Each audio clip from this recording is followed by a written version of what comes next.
Buen día, muchachos. Hoy vamos a empezar la clase viendo el tema de ATIS y posteriormente vamos a ver algunos procedimientos operacionales. ¿Ok? En este caso, vamos a platicar del ATIS, ya lo habíamos por ahí mencionado en algunas ocasiones, pero bueno, en términos generales, un ATIS es un acrónimo que significa Automatic Terminal Information Service. Eh, Así es por sus siglas en inglés, ¿no? O en cristiano, como siempre les digo, es el Servicio Automático de Información Terminal. Es un sistema de transmisión continua, en una determinada frecuencia, que contiene información respecto al METAR dentro de un aeropuerto y también información rutinaria o repentina que se presenta en la estación. En los ATIS, les digo, es una misión que va a ser grabada en un área de gran actividad y bueno, su objetivo consiste en, de alguna otra manera, mejorar la eficacia del controlador y mitigar la congestión de la frecuencia a partir de la transmisión repetitiva y automatizada de la información más esencial. En este caso, la información es continuamente difundida en una radiofrecuencia diferenciada de VHF o por la parte de voz de una radioayuda local.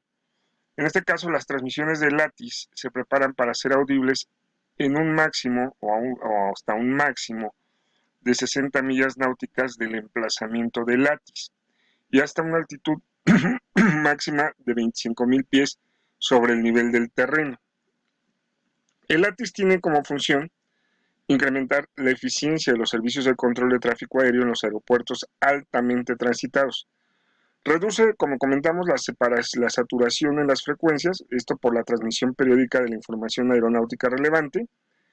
Y bueno, cuando se conecta uno a la frecuencia, pues generalmente es antes del inicio del rodaje o antes de realizar una aproximación. El piloto debe consultar en los manuales la información aeronáutica, si en el aeropuerto en que se encuentra o en el que va a realizar un aterrizaje cuenta con el servicio de ATIS y contactar, de ser así, contactar con el ATIS, ¿no?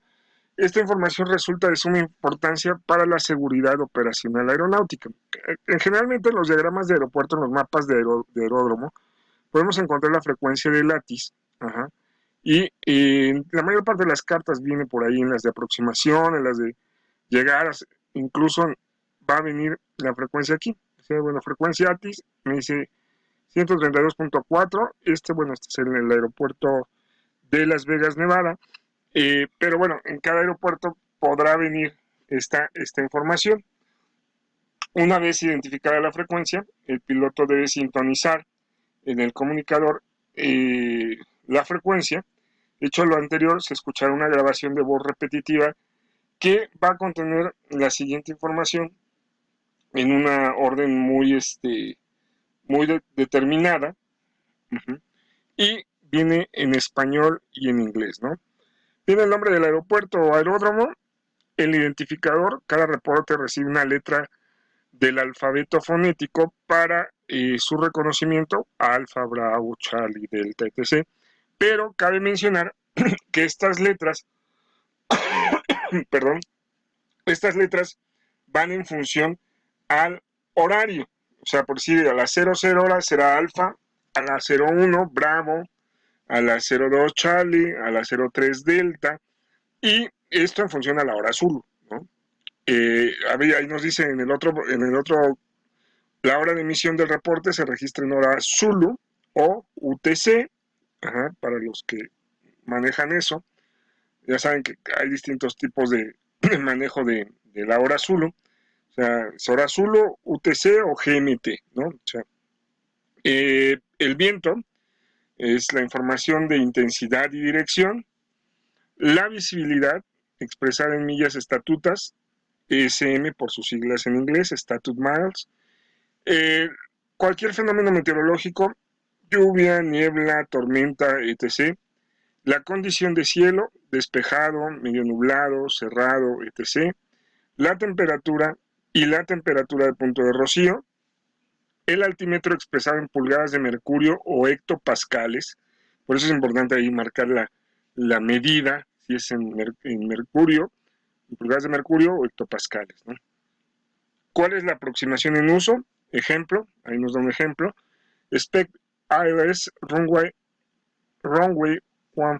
Espera aproximación ILS, pista 15. Pista en uso, ejemplo, runway 15 and runway 21 in use. Ajá. Pistas 15 y pista 21 en uso. Notas e información destacada como calles de rodaje o pistas cerradas, equipo inoperativo, luces inoperativas, ILS o cualquier otro tipo de radiadura inoperativa, o alguna precaución, hombres y equipos en el área, o, trabajando, etc, etc, ¿no? La grabación finaliza mencionando lo siguiente: Advise control on initial contact you have alpha.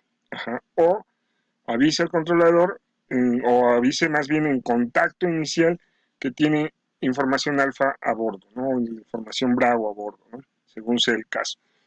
Con esto ya nosotros, cuando nosotros comunicamos en el primer contacto inicial, le decimos, ¿sabes qué? Somos el Aeroméxico 977 con información alfa a bordo. Ajá, bueno, ya estamos dando por enterado que ya escuchamos el LATIS y tenemos la información básica ya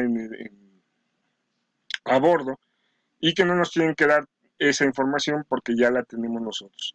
Cabe mencionar aquí que el ATIS se graba en dos idiomas, o sea, graba en inglés y en español, ¿no? En este caso, aquí en México. En otros países, pues se graba en francés o en inglés. Ajá, ya recuerden ustedes que el inglés es el idioma oficial. Entonces, es el común denominador y el idioma de la estación, ¿no? En este caso, la información del LATIS incluye la hora, ajá, del último reporte meteorológico y nos da techo de nubes, visibilidades, las obstrucciones de visibilidad como son temperatura, punto de rocío, si está disponible, dirección del viento, acuérdense que es en función a la dirección magnética, y velocidad, el altímetro, la llegada instrumental que existe en ese momento. Nos pueden decir, ¿sabes qué? Estamos ahorita utilizando el ILS DM2 para la pista 05 derecha, ¿no? O estamos utilizando el BOR DM1 para la pista 05 izquierda, ¿no? En este caso, pudiera también incluir información de obstrucciones a la visibilidad, eh, y bueno, se pueden omitir en el mensaje ATI si el techo está por encima de 5,000 pies y la visibilidad es de más de 5 millas. Bueno, pues también esto se puede omitir, ¿no? La pista de salida será dada solamente si es diferente a la de llegada, excepto en las localizaciones que tiene un ATI separado para la salida y otro para la llegada. El mensaje pudiera incluir también incluso las frecuencias y las instrucciones apropiadas para que las llegadas BFR hagan el contacto inicial con el control de aproximación, o los pilotos de las aeronaves que llegan o que salen del área terminal puedan recibir el mensaje continuo de LATIS cuando las tareas de cabina no son, digamos, especialmente estresantes, y escucharlo tantas veces como deseen, ¿no? En este caso, el mensaje ATI será actualizado cuando se reciba un nuevo reporte meteorológico oficial, que sabemos nosotros que generalmente esto es cada hora, y que de alguna otra manera eso provocará que se genere una nueva grabación, y cuando hay un cambio u otro dato importante, tales como cambios de pista en servicio de aproximación instrumental activa, etc., pues también se va a regrabar, ¿no? De hecho, bueno, vamos a ver un poquito más adelante que este sistema, eh, pues ahora lo teclean y hay una voz, se genera una voz sintetizada digital, que es la que se manda la frecuencia, o ya se manda digitalmente directamente al ACARS. A través de ACARS se manda directamente a los navegadores de los aviones, al MSDU, a este tipo de sistemas, y ya el piloto lo lee en su pantalla, ajá, del MSDU, y o lo puede imprimir directamente, y ya no necesita tener que conectarse y escucharlo. Ajá. Porque algunos pilotos se quejaban por el ritmo de la grabación, otros se quejaban por la pronunciación, otros por la frecuencia. Entonces, bueno, de alguna otra manera, pues ya vamos a ver que hay un sistema un poquito más adelantado. Ahora, en este caso, eh, todo esto es lo anterior que acabamos de ver en la presentación, tiene la finalidad de que el controlador tenga conocimiento de que el piloto escuchó la frecuencia y cuenta con la información más actualizada. Tenemos un sistema llamado AWOS o ASOS. En este caso, en gran parte de los aeropuertos no controlados, principalmente en los Estados Unidos, y que no se cuenta con personal que esté monitoreando las condiciones de clima, existen estaciones meteorológicas automatizadas que cuentan con sensores y procesadores y sistemas de voz generados por computadora que transmiten la información meta en una frecuencia. Estos sistemas se denominan AWOS, o Automatic Weather Observation System, y ASOS, Automatic Surface Overseeing System. La diferencia entre ambos radica en sus diferentes capacidades. Normalmente el piloto escucha el LATIS antes de contactar con el controlador local. La principal misión del LATIS es quitar la carga de trabajo del controlador, ¿no? Eso creo que ya más claro no tenemos bronca, ¿no? En algunos casos, para servir a ciertas aeronaves con frecuencias limitadas, los FSS están equipados para transmitir en la frecuencia omnidireccional de la mayoría de los bores en ruta, que son usados como ATIS con salida de voz. Estas comunicaciones interrumpen el servicio de difusión del ATIS a los pilotos de alguna otra manera de las aeronaves equipadas para recibir estas frecuencias. Se les anima a hacerlo de manera que estas transmisiones inválidas se mantengan en absoluto en lo mínimo, ¿no? Mientras que una buena práctica es que los pilotos hagan uso de los mensajes ATIS allá donde están disponibles. Algunos pilotos utilizan la frase I have numbers o tengo números en comunicaciones con la torre de control. El uso de esta frase significa que el piloto ha recibido el viento, la pista de información y lo demás relacionado con el despegue, ¿no? Básicamente, las grabaciones se actualizan en intervalos específicos y cuando hay algún cambio significativo en la información, como alteraciones de pista en uso, cada actualización recibe una letra de identificación, ejemplo Bravo del alfabeto fonético, ¿no? Las designadores usados en la información ATC consecutiva seguirán un orden alfabética cuya secuencia será reiniciada a las 00 UTC. Los pilotos deben informar que recibieron la información transmitida por ATIS al entrar en contacto con el control de aproximación o con torre de control del aeropuerto de acuerdo con las circunstancias. Generalmente el ATIS en un aeropuerto es suministrado por un sistema de voz automatizado que permite a un controlador de tráfico ocupado digitar fácilmente un nuevo mensaje ATIS en vez de tener que grabar un mensaje, lo que tomaría un poco más de tiempo. Les digo, es como se está migrando, ya muchas torres ya automatizadas, muchas torres ya tienen el sistema y pues bueno, ya se maneja así. Habrá por ahí alguna que todavía hagan las grabaciones de voz, pero en general ya se está quedando atrás, ¿no? La mayoría de los aeropuertos en un país muchas veces utilizan el mismo formato, usando la misma voz automatizada, por ejemplo, no sé, todos los mensajes ATIS de los aeropuertos más grandes del Reino Unido, como Heathrow, Gatwick, Manchester, Birmingham o Edimburgo, es el mismo que en los aeropuertos menores como East Midland o Newcastle, ¿no? Utilizan el formato similares, poseen la misma voz automática automatizada y los sistemas, bueno, pues pueden clasificarse como de estado sólido y basados en PC. Los sistemas ATIS en estado sólido son dispositivos con microcontroladores que incorporan síntesis de voz y procesamiento de datos en un solo equipo, y mientras que los sistemas PC se basan en el hardware comercial con una computadora normal, montados en armarios con múltiples tarjetas de sonido de alto rendimiento, ¿no? Pero en general, bueno, pues básicamente como una especie de bloqueando, digámoslo así, ¿no? Muchos de estos aeropuertos emplean el uso del ATIS digital o de ATIS, el cual es una versión de texto que se transmite vía audio, de ATIS transmitida digitalmente, ¿no?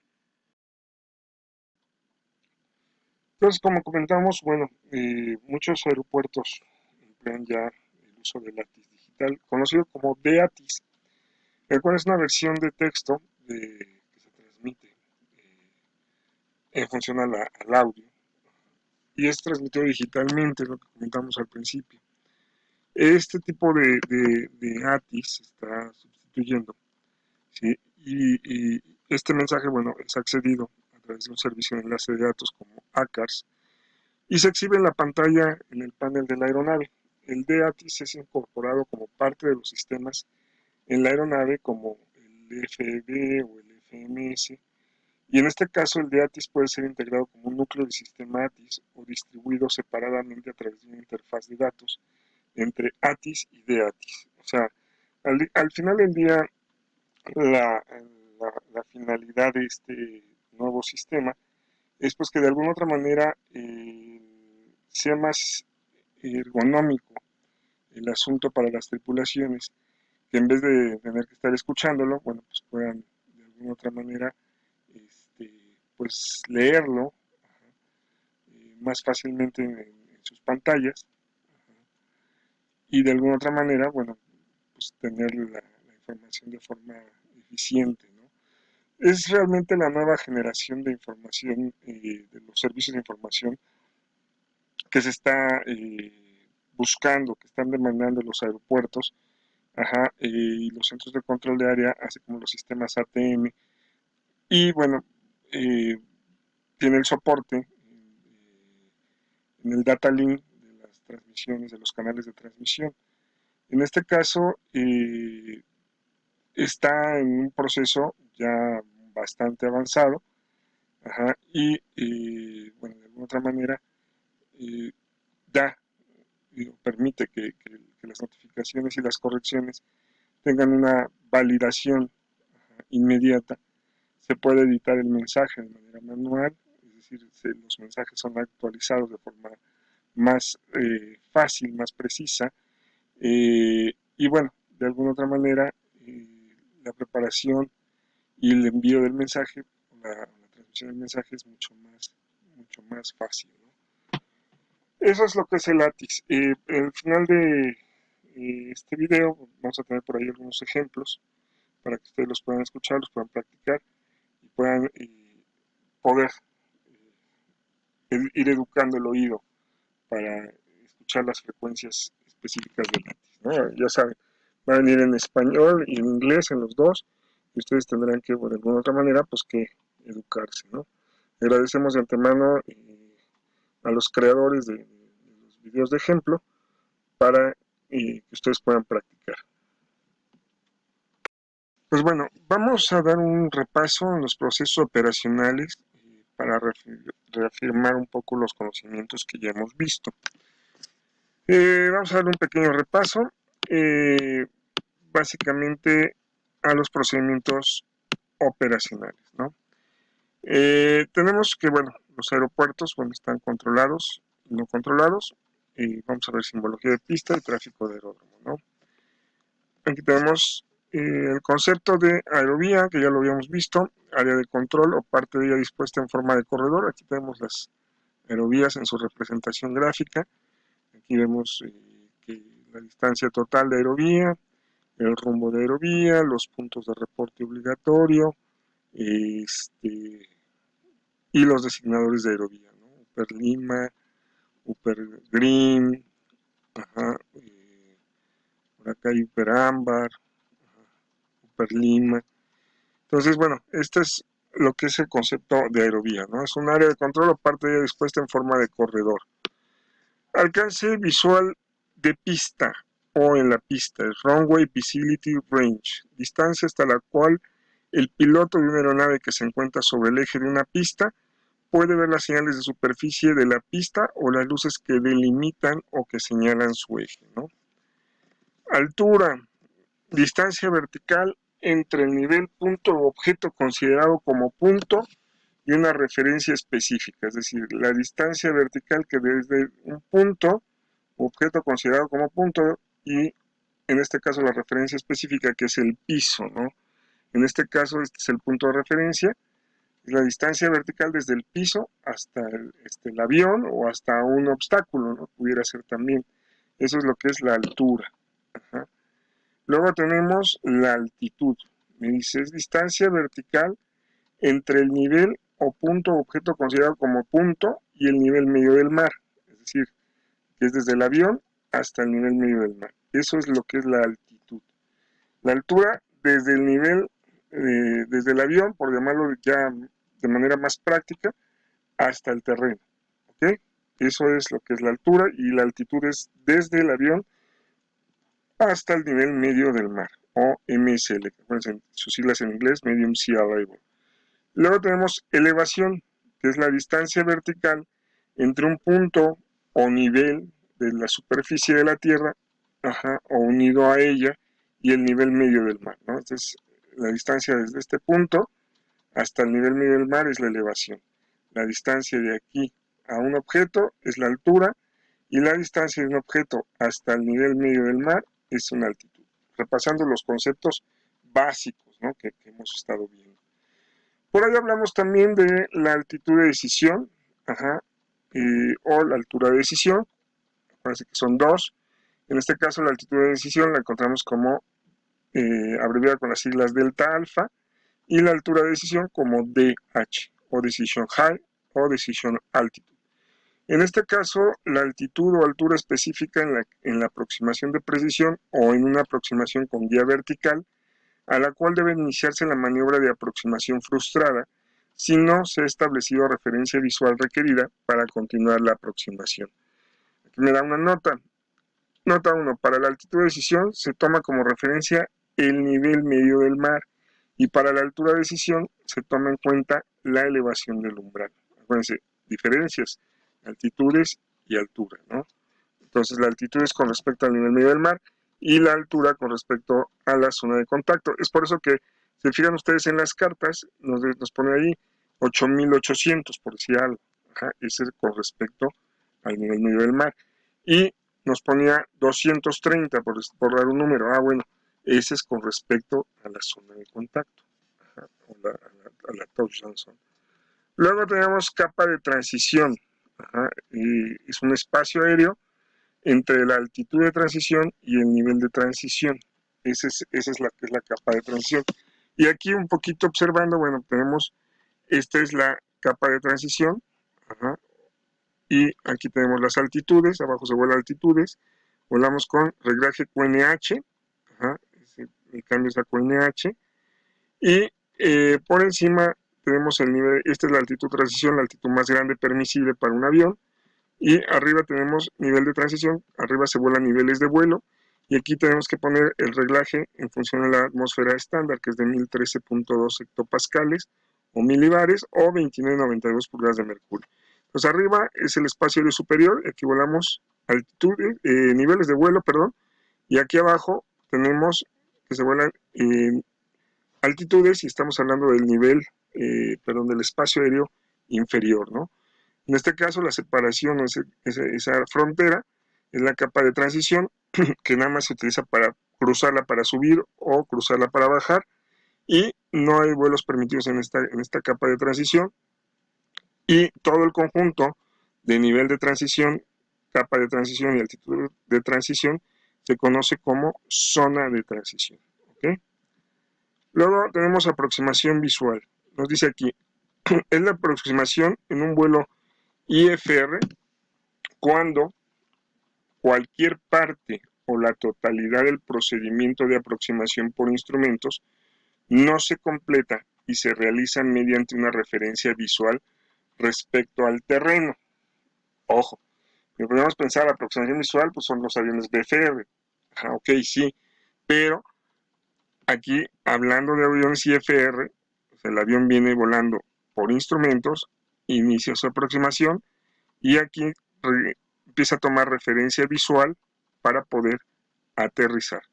O sea, ya no usa referencia por instrumentos para poder llegar. Es por eso que se le llama aproximación visual. Luego tenemos el área de control terminal, o TMA, Terminal Maneuver Area. Es el área de control establecida generalmente en la confluencia de las rutas ATS en las inmediaciones de uno o más aeródromos principales. Esta es la TMA, ¿ah? Esta que tengo aquí. Aquí están los puntos de referencia de apoyo para las llegadas, ¿sí? Y vienen desde las distintas aerovías que vienen, llegan a ese punto y bueno, automáticamente ingresan a la TMA. Recuerden que esta, en general, bueno, pues puede tener 50 millas náuticas, pudiera ser más, pudiera ser menos, pero el estándar nos marca que son 50 millas náuticas. Tenemos, acuérdense, 10 la zona de control, 25 aproximaciones y salidas y 50 la TMA, ¿ok? El estándar, el estándar.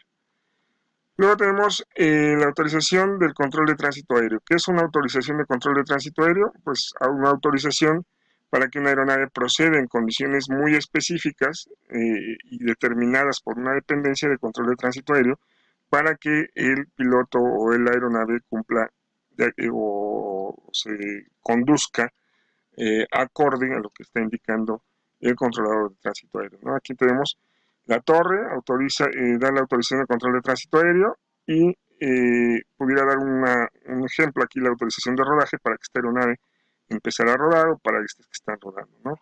Recordemos que se dividen ahí entre terrestre, torre, que en algunos casos pues hasta autorizaciones hay ahí mismo. Luego tenemos condiciones meteorológicas de vuelo por instrumentos. Por su clave o por su abreviatura lo vamos a encontrar como IMC, ¿no? IMC no es índice de masa corporal, es Instrument Meteorologic Conditions, ¿no? O condiciones meteorológicas expresadas en términos de visibilidad, distancia de las nubes y techo de nubes inferiores a los mínimos especificados para las condiciones meteorológicas de vuelo visual. O sea, en pocas palabras, son aquellas que están por debajo de los mínimos visuales, ajá, y hablamos de mínimos visuales de 3. Acuérdense, eso es muy básico. Todos los mínimos son 3. Son techo de nubes, distancia de las nubes y visibilidad. Básicamente esos 3. Entonces, cuando las condiciones están por debajo de BMC, pues obviamente pues estamos en IMC, ¿no? Aquí tenemos condiciones meteorológicas de vuelo visual, que es el contrario. Y me dice, son condiciones meteorológicas expresadas en términos de visibilidad, distancia desde las nubes y techo de nubes iguales o mejores a los mínimos especificados. En este caso, son aquellas en las cuales puedo tener contacto visual con el terreno sin tener ningún problema y pues las condiciones tanto de techo de nubes como de visibilidad y como de separación a las nubes están por encima de los mínimos BFR, ¿no? Luego tenemos la hora prevista de aproximación. Ahí nos dice, es hora en la que el ATC prevé que una aeronave que llega después de haber experimentado una demora abandonará el punto de espera para complementar su aproximación para aterrizar. Aquí nos dice, la hora a la que realmente se abandona el punto de espera dependerá de la autorización de aproximación. Es decir, la hora prevista de aproximación es esa hora que nos van a asignar, en la que se prevé que el avión vaya a iniciar su aproximación para aterrizar, su aproximación final. En este caso, en caso de falla de comunicaciones, bueno, pues es muy útil para saber en qué momento yo puedo iniciar mi aproximación. Luego me dice hora prevista de llegada.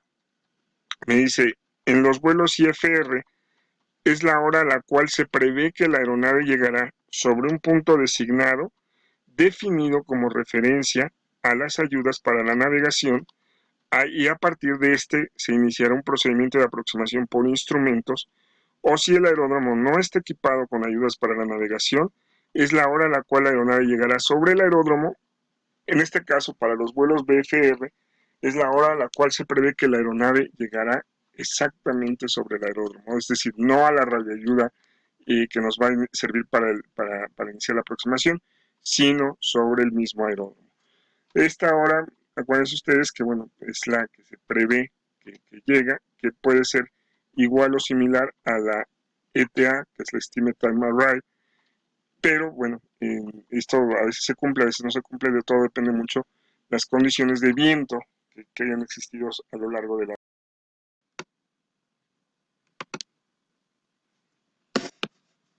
Ok, vamos a la que sigue, identificación de aeronaves. En este caso es el grupo de letras o de cifras o una combinación de ambas, idéntico al distintivo de llamada de una aeronave para las comunicaciones aeroterrestres o dicho distintivo expresado en clave que se utiliza para identificar las aeronaves en las comunicaciones entre centros terrestres de los servicios de tránsito aéreo. En este caso, esta identificación hay que recordar que queda plasmada en el formulario del plan de vuelo que se presenta ante la dependencia de servicio de tránsito aéreo. En la casilla 7, ahí viene, vamos a poner la matrícula del avión o el identificador de la compañía más el número de vuelo, y en el caso de que sea este último, en la casilla 18 se establece a través de reg diagonal cuál es el registro de la matrícula, ¿no? IFR, bueno, ya muy sonado por todos lados. Ya saben que es la clave o el símbolo o el acrónimo utilizado para designar las reglas de vuelo por instrumentos. Instrument Flight Rules. Siempre que vean ustedes IFR, ya saben que son reglas de vuelo por instrumentos. ¿Ok? Luego vamos a IMC. Ya habíamos visto IMC, condiciones meteorológicas por instrumentos. Vamos a ver indicador de lugar, ¿no? Es grupo de clave de 4 letras formulado de acuerdo con las disposiciones prescritas por la OASI y es asignado al lugar que está situado una estación fija aeronáutica, ¿no? Luego tenemos nivel, término genérico referente a la posición de una aeronave en vuelo que significa indistintamente altura, altitud o nivel de vuelo. Ojo, ¿eh? No es nivel de vuelo. Nivel está hablando de cualquiera de los tres términos, ya sea altitud, altura o nivel de vuelo, ¿sí? Nivel de transición, nivel más bajo de vuelo disponible para usarlo por encima de la altitud de transición. Es el nivel de vuelo más bajo, ¿por qué? Porque va arriba de este nivel, tenemos todos los niveles de vuelo. Entonces este es el nivel de vuelo más bajo permisible para una aeronave. ¿Cuánto es? Bueno, va a variar dependiendo el país, dependiendo el área, pero el estándar, bueno, nos dice que es Fly Level 200, que son 20.000 pies, ¿no? Ahí tenemos nosotros una estándar que no es necesariamente una norma oficial en todo el mundo, ni en todos los espacios aéreos, pero hablamos de 18.500 la altitud de transición, de 19 a 19.500 la capa de transición, y Fox Lima 200 el nivel de transición, ¿no? Como dato referencial. Luego tenemos nivel de vuelo. Eh, Hablamos de altitud, hablamos de altura, hablamos de elevación, hablamos ya de nivel, ajá, pero no hablamos de nivel de vuelo. Ajá. Eh, Comúnmente el nivel de vuelo se confunde con la altitud, pero ojo, nos dice aquí, es una superficie de presión atmosférica constante relacionado con una determinada referencia de presión, es decir, relacionada con la presión de la atmósfera estándar. Aquí nos dice 1013.2 hectopascales o pudiera ser 1013.2 milibares o 29.92 pulgadas de mercurio, depende en qué estemos reglando nuestro altímetro, ¿no? Separado de otras superficies análogas por determinados intervalos de presión. Ahí nos dice, cuando un baroaltímetro calibrado de acuerdo con la atmósfera tipo se ajusta al QNH, indicará la altitud. Cuando se ajuste al QFE, indicará la altura. Y cuando se ajuste al QNE, se ajusta, que es la presión a 1013.2 hectopascales, podrá indicar niveles de vuelo. Recuerden que los niveles de vuelo son arriba de 20.000 pies. Luego aquí tenemos el que acabamos de ver, el tema de hoy, que fue el Servicio Automático de Información Terminal o ATIS. Nos dice suministro automático de información regular actualizada a las aeronaves que llegan y a las que salen durante las 24 horas o determinadas partes del mismo, ¿no? Aquí por decir, el avión llega, contacta con el ATIS de Lima 127.9, inicia la llegada y aterriza, ¿no? O está aquí con torre, aquí para despegar, bueno, contacta con torre, una vez primero con ATIS, el ATIS, luego con la torre y luego tiene su salida codificada para salir, pero se usa aquí dentro de la zona de control o la TMA, ¿no? Básicamente. Pudiera usarse, bueno, desde la zona de aproximación, ¿no? BMC ya lo habíamos visto también, vuelo IFR también, vuelo BFR, vuelo efectuado de acuerdo con las reglas de vuelo visual, vuelo BFR especial. En este caso, nos dice aquí, es el vuelo BFR al que el control de tránsito aéreo ha concedido autorización para que se realice dentro de una zona de control, recuerden esas 10 millas alrededor del aeropuerto, en condiciones meteorológicas inferiores a las BMC. Nosotros decimos que es el vuelo BFR, que está autorizado para operar en condiciones IMC locales. Ajá, es decir, dentro de esas 10 millas se puede operar BFR especial, ajá, aun cuando las condiciones sean IMC, pero saliendo de esas 10 millas o antes de eso, ya tengo condiciones BMC, ¿no? O sea, solo las condiciones IMC son dentro de la zona de control o dentro del ATC. Entonces, este es el BFR especial. Acuérdense que por ahí tenemos también el BFR controlado, ¿no? Que es aquel que se realiza dentro de una zona de control. Luego tenemos los aeropuertos controlados. Dice, un aeropuerto controlado tiene una torre de control en funcionamiento, el control de tráfico aéreo o ATC, es responsable de mantener un seguro y ordenado flujo de tráfico aéreo en los aeropuertos donde el tipo de operaciones y o el volumen del tráfico que requieren ese servicio, ¿no? Los pilotos están operando en un aeropuerto controlado y necesitan mantener una radio, una comunicación de radio y tener un radio, un equipo de radio de 2 vías de comunicación para poder comunicarse con los controladores de tránsito aéreo y conocer y cumplir las instrucciones que estos les den.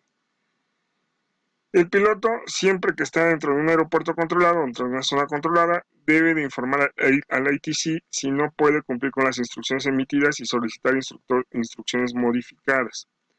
Un piloto puede desviarse de una instrucción del ATC en caso de emergencia, nada más en caso de emergencia, pero debe informar al mismo lo más pronto posible y una vez llegando deberá justificar a través de un acta por qué lo hizo, ¿no? En el caso de los aeropuertos no controlados, es un aeropuerto, se considera no controlado cuando no tiene una torre de control en funcionamiento o hay una torre de control pero no está certificada, no es oficial.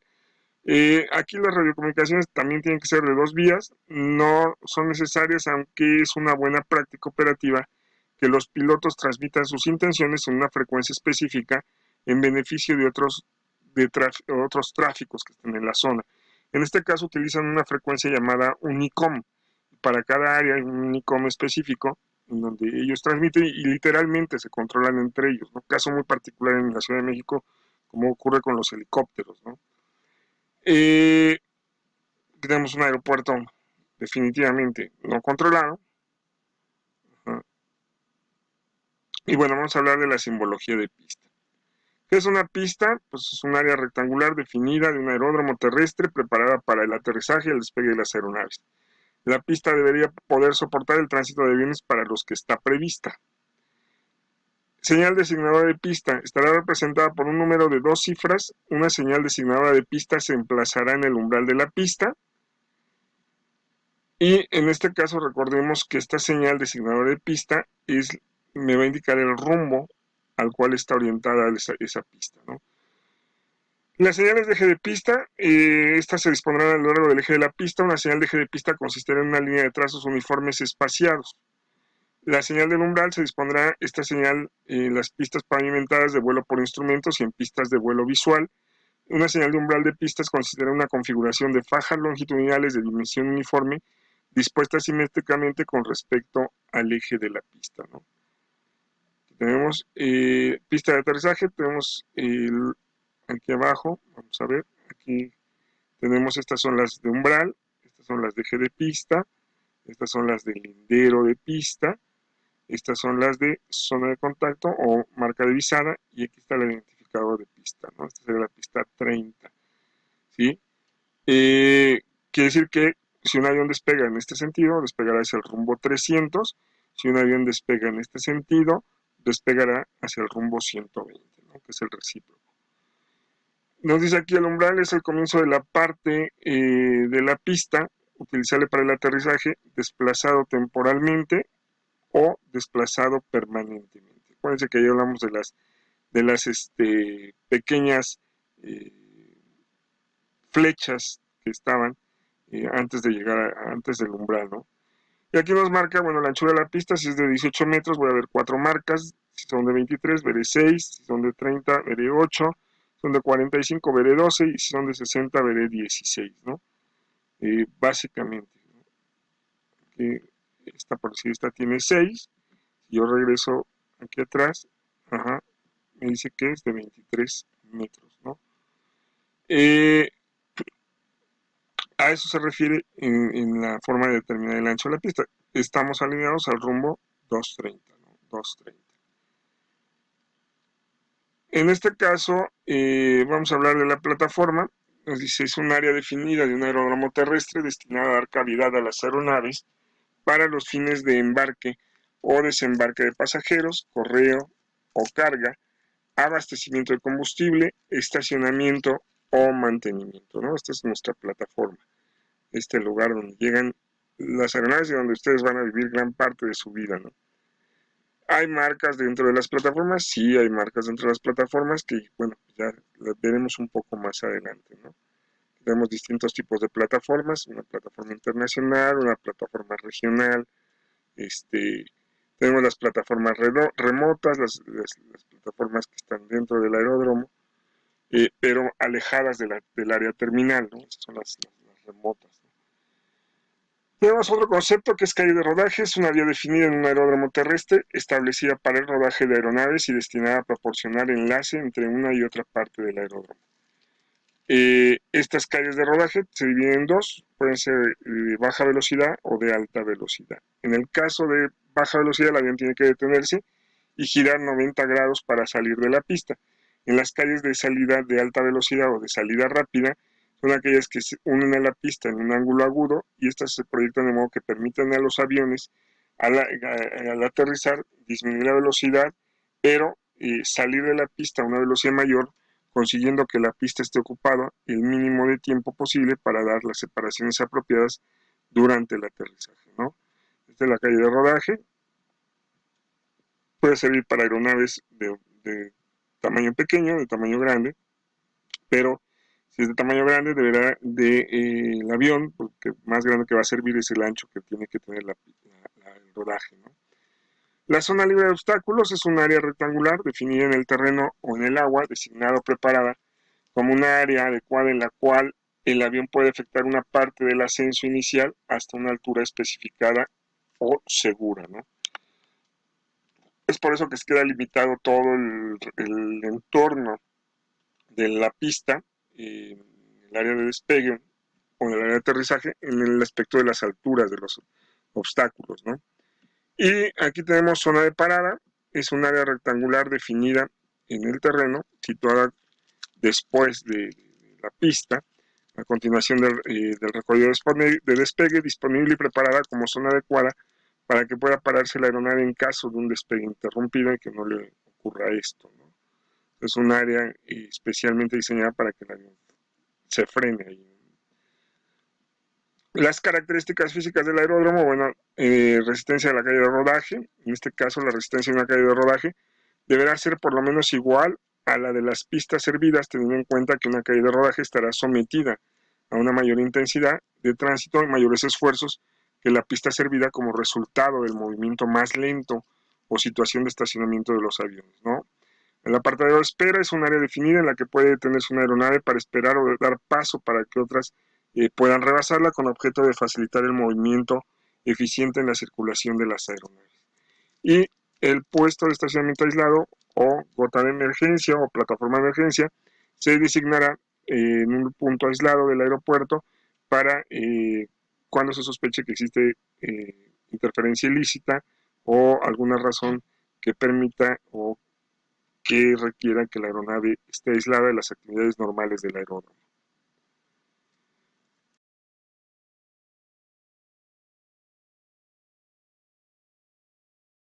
185 Delta, 1 closed, tower frequency 118.55.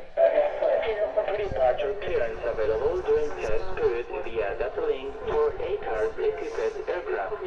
Alpha taxiway restricted between runway 05 right and Bravo 3 taxiway. Advise on initial contact. You have information Romeo. Aeropuerto Internacional de la Ciudad de México, información Romeo, emitida a las 14:45 UTC. Informe meteorológico, viento calma, visibilidad 7 millas, cielo despejado, temperatura 1-2, punto de rocío -2, altímetro 3030, sin cambios. Pista 05 en uso. Espere aproximación ILSDME, pista 05 derecha. NOTAM a 0985 Delta 1, cerrado, frecuencia de torre 118 decimal 55. Autorizaciones vía Data Link en periodo de pruebas para aeronaves con equipo ACARS. Trabajo alfa restringido entre pista 5 derecha y rodaje grado 3. Notifique que tiene la información Romeo. Mexico City International Airport, information Romeo, issued at 1445 UTC. Weather, wind calm, visibility 7 miles, sky clear, temperature... Mexico City International Airport, information hotel, issued at 0209 UTC.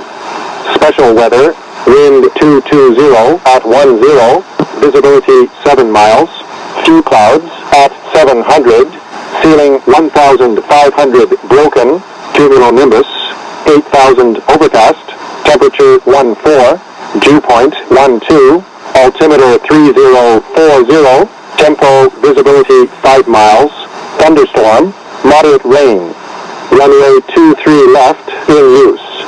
Expect ILS DME approach, runway 23 left.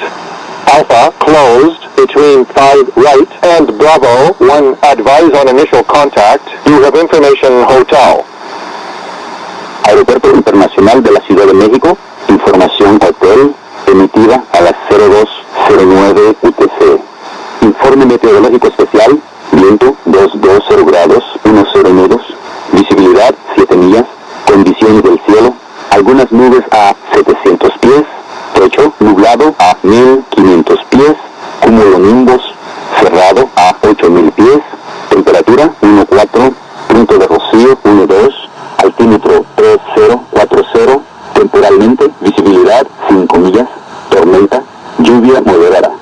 Pista 23 izquierda en uso. Espere aproximación ILSDME, pista 23 izquierda. Alfa cerrado entre 5 derecha y RAL 1 notifique que tiene la información hotel. International Airport 2000 UTC, wind direction calm, visibility 6 miles. Carried 2,500 feet, broken at 20,000. Temperature 22 degrees at dew point at 08 degrees. Altimeter 30.36. Expect approach Arnab ILS runway 05 right. If not able, expect ILS DME approach runway 05 right via the Mateo BOR DME 164 radio. If not able, request radar vector to the 05 right and localize. Remark Alpha 1 taxiway close between runways. Airport clearance available via data link at contact advice Yankee on board. Información Yankee, Aeropuerto Internacional de la Ciudad de México, 2000 hora universal coordinada. Dirección e intensidad del viento calma, visibilidad 6 millas, condiciones de cielo medio nublado 2500 pies, nublado 20.000.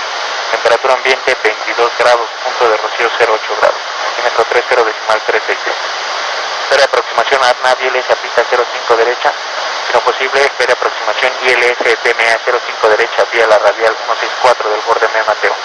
Si no posible, solicite vectores al localizador 05 derecha. Notas, rodaje Alfa 1 cerrado entre pistas. Autorizaciones disponibles vía Data Link en primer contacto, informe Yankee a bordo. Información Oscar, Aeropuerto Internacional de la Ciudad de México, 1400 UTC, viento calma, visibilidad mayor 6 millas, cielo 2000 pies doblado, 8000 pies doblado, temperatura 16 grados, punto rocío 13 grados, altímetro 30-32, aeropuerto cerrado por prácticas militares, prohibidos vuelos BFR en el área terminal México, reportada entre Bravo 3 y Bravo 5. Y la frecuencia de torre trabajando 1855, rampa 3465. Contacto inicial, avise e información Oscar ha sido recibida. Oscar information, Mexico City International Airport, 1400 UTC, wind calm, visibility more than 6 miles. Sky 2000 broken, 8000 broken, temperature 160.13. Altimeter sending 30.32. The airport is closed due to military practice. VFR flights not allowed on Mexico terminal area. Bravo taxiway displayed between Bravo 3 and Bravo 5. Tower frequency working 118.55. Ramp frequency working 134.65. Initial contact advised Oscar information has been received.